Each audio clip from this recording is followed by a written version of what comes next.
आइए अब कुछ उदाहरण देखते हैं उद्यमिता के, एंटरप्रेन्योरशिप के। और ध्यान रखना ये, क्योंकि ये सारे आप जब देखोगे तो आपको बहुत सारे आइडियाज भी आएंगे। अगर आने शुरू हो आइडियाज तो लिख लेना, उनको उड़ने मत देना, क्योंकि उन्हीं में से शायद कुछ निकाल लोगे। और ये जितने भी उदाहरण अभी हम जिन पर बात करेंगे, आप देखोगे ये कोई बहुत बड़े इधर उधर के नहीं हैं, ये आपके आजू बाजू ही लोगों ने नीड, ज़रूरत को पहचाना और उस पर अपना व्यवसाय खड़ा किया। चलिए, तो सबसे पहला, लोकल फूड ट्रक। तो एक लोकल जो एरिया है वहाँ पर किसी शेफ ने, खाना बनाने वाले ने ये देखा कि लोगों की नीड है, ज़रूरत है, बहुत हाई डिमांड है, बहुत ज़रूरत है किस चीज़ की? स्वादिष्ट भोजन के ऑप्शंस की, अलग अलग स्वादिष्ट भोजन के विकल्प उन्हें चाहिए। तो उसने ये नीड, ये डिमांड को पहचाना कि सिटी में इसकी ज़रूरत है। अब जैसे ये पहचाना तो एक्शन क्या लिया? उसने एक फूड ट्रक चालू कर दिया। फूड ट्रक जिसमें ट्रक लेकर के आप घूमते हुए खाना ऑफर कर रहे हो। अच्छा, टेस्टी, बहुत एक्सपेंसिव नहीं, हाई क्वालिटी का खाना उन्होंने शुरू किया कि लोगों को ज़रूरत है, चलिए ट्रक ही चलाते हैं, किसी को कहीं जाने की ज़रूरत नहीं है, हम ही जगह जगह पर वो खाना दे रहे हैं। तो क्वालिटी भी है, टेस्टी भी है, और साथ ही प्राइस भी अच्छी रख ली, है ना। अब जब ये शुरू किया तो धीरे धीरे क्या हुआ कि उसका खाना इतना मशहूर हो गया, लोगों को पसंद आया। और जब आपको कोई चीज़ अच्छी लगती है तो आप क्या करते हो? आप औरों को बताते हो उसके बारे में।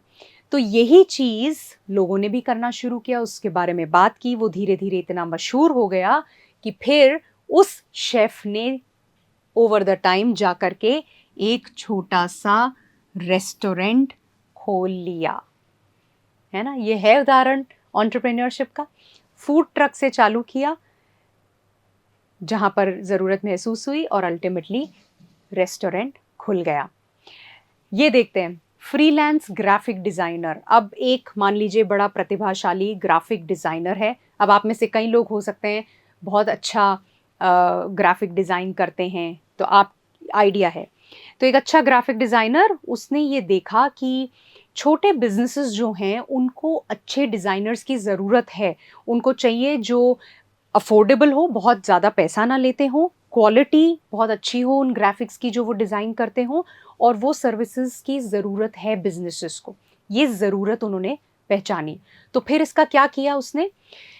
उसने ऑफर करना शुरू किया फ्रीलांस डिज़ाइन सर्विसेज।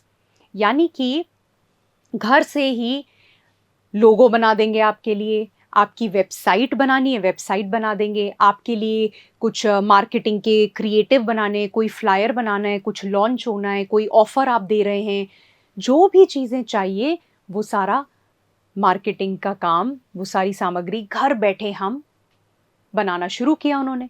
और उससे धीरे धीरे क्या हुआ कि उसकी क्लाइंट लिस्ट बड़ी मजबूत हो गई, क्योंकि जब छोटे छोटे बिजनेस में एक ने किया, फिर दूसरे ने आकर के उससे शेयर किया, दूसरे व्यवसायी ने आके कहा, अरे यार आप कहाँ से करा रहे हो, मुझे भी बहुत ज़्यादा ज़रूरत है, मेरा लोगो डिज़ाइन करना है, मेरी मार्केटिंग का सामान, कल हमारा लॉन्च होना है।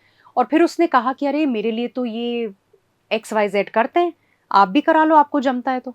और ऐसे करते करते कई सारे छोटे छोटे बिजनेस उनकी क्लाइंट की लिस्ट में, उनकी ग्राहकों की लिस्ट में शामिल हो गए।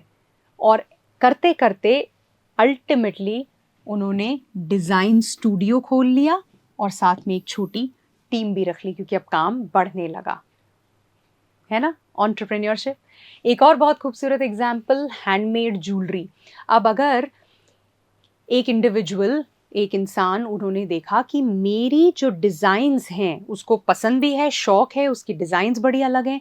उसने कहा कि ज्वेलरी बनाने का मुझे बहुत शौक है, और मेरी जो डिज़ाइन है वो बड़ी यूनिक है, लोगों को पसंद भी आती हैं, क्योंकि अलग तरह की कुछ डिज़ाइंस हैं। तो फिर क्या किया, ये चीज़ जब देखी तो उन्होंने क्या शुरू किया, ज्वेलरी बना करके, जैसे इट्सी जैसे प्लेटफॉर्म्स होते हैं ऑनलाइन, उन पर बेचना शुरू किया, और साथ में लोकल मार्केट जो दुकानें हैं वहाँ पर मे बी एक छोटी सी दुकान पे या किसी और दुकान वाले को दे दिया और लोकल मार्केट में बेचना शुरू किया, है ना। अब यहाँ नीड नहीं थी, कोई ऐसी ज़रूरत नहीं थी जो कि गैप है, लेकिन एक नया उत्पाद यहाँ पर वो लाए क्योंकि उन्होंने उनकी जो डिज़ाइन है वो बहुत अलग थी, यूनिक थी और उन्होंने देखा लोगों को पसंद आ रही है, ऐसी मार्केट में तो नहीं है। तो एक नया चीज़ वो लेकर आए और फिर उसको छोटा-छोटा करके शुरू किया ऑनलाइन प्लेटफ़ॉर्म पे, लोकल मार्केट में। और धीरे-धीरे क्या हुआ, जैसे-जैसे वही बात एक से दूसरे तक, दूसरे से तीसरे तक, अरे ये कहाँ से ली, बड़ी खूबसूरत है, वहाँ की ज्वेलरी देखी क्या, वहाँ के गहने देखे क्या, करते-करते उसकी फॉलोइंग इतनी अच्छी हो गई कि धीरे-धीरे एक सक्सेसफुल ऑनलाइन स्टोर खोल लिया, है ना। और कई सारे लोकल जो बुटीक होते हैं, दुकानें होती हैं स्थानीय, वहीं उस एरिया के जो बुटीक हैं उनके साथ ये बात हो गई कि मेरी ये ज्वेलरी है, आप रखना शुरू कीजिए, तो कुछ प्रॉफिट शेयरिंग हम कर लेंगे, बांट लेंगे आपस में जो भी मुनाफा होता है।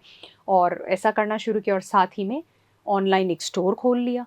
तो कम खर्चे के अंदर और एक व्यवसाय शुरू हो गया। ट्यूटरिंग सर्विस, अब एक कॉलेज के स्टूडेंट ने जो कि मैथ्स में बहुत अच्छा है, उसने ये देखा कि कई सारे हाई स्कूल के बच्चे हैं जो परेशान होते रहते हैं, जिनको चाहिए कोई हमें मैथ सिखा दे, कोई हमें गणित पढ़ा दे। तो उसने ये देखा कि यहाँ पर एक ज़रूरत है और उस ज़रूरत को पहचानते हुए क्या किया, उसने एक ट्यूटरिंग सर्विस चालू की, जिसमें उसने कहा वन ऑन वन, यानी एक अकेले भी मैं आपको पढ़ा सकता हूँ और या फिर ग्रुप वाला ऑप्शन भी है, तो अकेले या ग्रुप जैसे भी आप पढ़ना चाहते हैं, लेकिन मैं आपको गणित पढ़ा सकता हूँ और आपका बेहतर उसमें आपका कौशल हो सकता है, मैं मदद करता हूँ। अब धीरे धीरे उससे क्या हुआ, उसका आउटकम क्या निकला, परिणाम क्या निकला कि वो काफ़ी अच्छी जानने पहचानी हो गई, वो ट्यूटरिंग सर्विस, वो ट्यूशन की सर्विस जो है, कई लोगों को पता चला और वहाँ पर बच्चे आने लगे, कई पेरेंट्स अपने बच्चों को भेजने लगे। तो जैसे-जैसे वर्ड ऑफ माउथ जैसे-जैसे स्प्रेड होता है, फैलती है खबर, तो धीरे-धीरे उससे सर्विस एक्सपैंड हो गई और भी ट्यूटर आ गए, दूसरे सब्जेक्ट्स और भी जो सब्जेक्ट्स हैं उनकी भी ट्यूशन शुरू हो गई और एक बड़ा सेंटर टाइप बन गया। ये एक और एग्जाम्पल है फिटनेस ट्रेनर।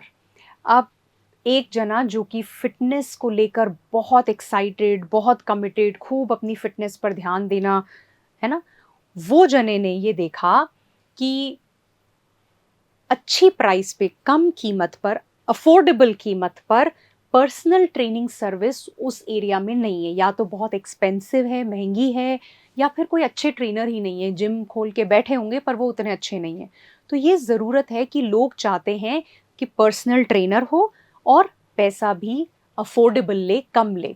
तो इस ज़रूरत को देखते हुए उन्होंने क्या किया, उन्होंने पर्सनल ट्रेनिंग सर्विस ऑफ़र करनी शुरू की। कहाँ, अब मेरे पास अभी स्टूडियो तो है नहीं, या तो मैं खूब पैसा लगाऊं पहले स्टूडियो खोलूं, पता नहीं है। तो क्या किया, पार्क के अंदर ही पर्सनल ट्रेनिंग देनी शुरू कर दी। पार्क हो गई, कम्युनिटी सेंटर हो गई, आपने किसी और जगह कुछ वॉलंटियर कर दिया, यहाँ पर मैं एक सेशन ले लूँगा, ऐसे करके। और उसका परिणाम क्या हुआ, उसका परिणाम हुआ कि बिजनेस बढ़ते बढ़ते एक से दूसरा, वही वर्ड ऑफ माउथ बढ़ते बढ़ते, ट्रेनर ने इवेंचुअली एक छोटा जिम खोल डाला। अब वो इंतज़ार कर सकता था कि नहीं कि एक दिन पहले अपना जिम खोलूँगा तभी कुछ शुरू होगा। उसने इंतज़ार नहीं किया, उसने कहा शुरू करते हैं। और जैसे ही शुरू हुआ, कैसे, पार्क के अंदर ही, और फिर फैलते फैलते फैलते फैलते आमदनी बढ़ी, पैसा आने लगा और अल्टीमेटली जिम खुल गया। अब ये आपके लिए प्रश्न है, सोचना। सविता है जो कि एक हाउसवाइफ है, उसको कुछ एक्स्ट्रा पैसे ज़रूरी हैं, उसके बच्चे के ट्यूशन की फ़ीस के लिए कुछ और पैसों की ज़रूरत है, अतिरिक्त धन की आवश्यकता है। तो सविता ने सोचा कि कहाँ से ये मैं धन अर्जित कर सकती हूँ। तो उसने ये देखा, अब यहाँ पर है ज़रूरत को पहचानना। तो उसने ये देखा कि आफ्टरनून, दिन के वक्त स्कूल कॉलेज से निकलते हुए बच्चे, पास ही में कॉलेज है, वहाँ से जो बच्चे निकलते हैं वो बहुत थके हुए होते हैं, और अगर मैं उनको नींबू पानी, ताज़ा नींबू पानी और समोसा बना करके बेचूं तो कैसा रहेगा। तो उसने ये शुरू किया, नींबू पानी और समोसा उन बच्चों को जो कॉलेज से निकल रहे हैं, थके हारे, पसीने से भरे हुए, ड्रेन्ड आउट, तो नींबू पानी मिल रहा है, समोसा मिल रहा है और वो बेच रही है। अब आपके लिए प्रश्न ये है कि जितना भी अभी आपने एंटरप्रेन्योरशिप या उद्यमिता के बारे में समझा, क्या सविता एक उद्यमी है? क्या वो एक एंटरप्रेन्योर है? 5 सेकंड लीजिए, सोचिए, फिर हम इस पर बात करेंगे। आपका जो भी जवाब है वो लिख लीजिए। क्या सविता, जिसने एक ज़रूरत को पहचाना, देखा, अपना एक प्रोडक्ट लाई, नींबू पानी, समोसा, वो बेचना शुरू किया, क्या वो उद्यमी है? बिल्कुल। अगर आपका जवाब है हाँ, तो वो बिल्कुल सही है, क्योंकि सविता ने एग्जैक्टली वही किया, एक ज़रूरत को पहचान कर और वहाँ पर अपनी सेवा, अपना उत्पाद वो लेकर आई और वहाँ से धन आने लगा, इनकम होने लगी। तो यही उद्यमिता है। आपने कोई ज़रूरत को पहचाना, उसको किस तरीके से अब आप इंट्रोड्यूस करेंगे, उसको शुरू करेंगे, क्या उत्पाद लाएंगे, क्या सेवा देंगे, वो देखा और फिर शुरू कर दिया। ये जितने उदाहरण आपने देखे, इन सब में बहुत ज़्यादा पैसों का इन्वेस्टमेंट की ज़रूरत नहीं थी, बहुत सारा पैसा लगाना पड़े ऐसा नहीं था, है ना। लेकिन अलग अलग जो व्यवसाय होते हैं उसमें अलग अलग ज़रूरत होती है पैसों की।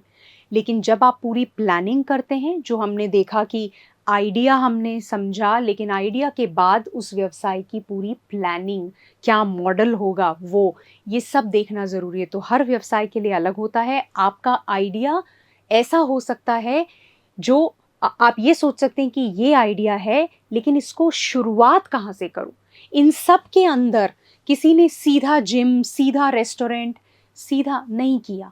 उन्होंने कहा शुरुआत कहाँ से करें, और शुरुआत के लिए एक बढ़िया सा तरीका देखा, वहाँ से शुरुआत हुई। जैसे ही प्रसिद्धि फैलने लगी, मशहूर हुए, उसको जो धन आया उसको यूज़ करा एक्सपैंड करने में, बढ़ाने में।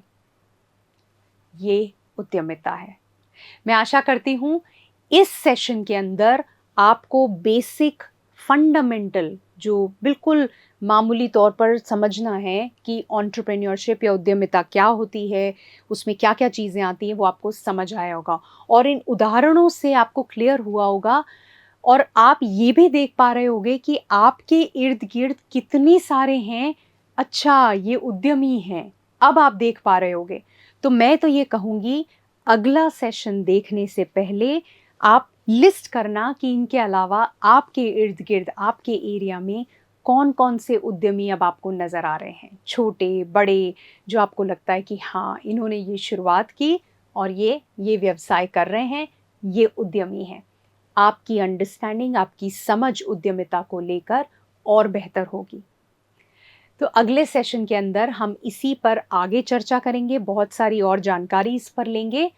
तब तक के लिए आप पता करिए अपने एरिया के अंदर, और हो सके तो उनसे बातचीत भी करिए। मिलती हूँ आपसे अगले भाग में। आशा करती हूँ मज़ा आया होगा। नमस्कार।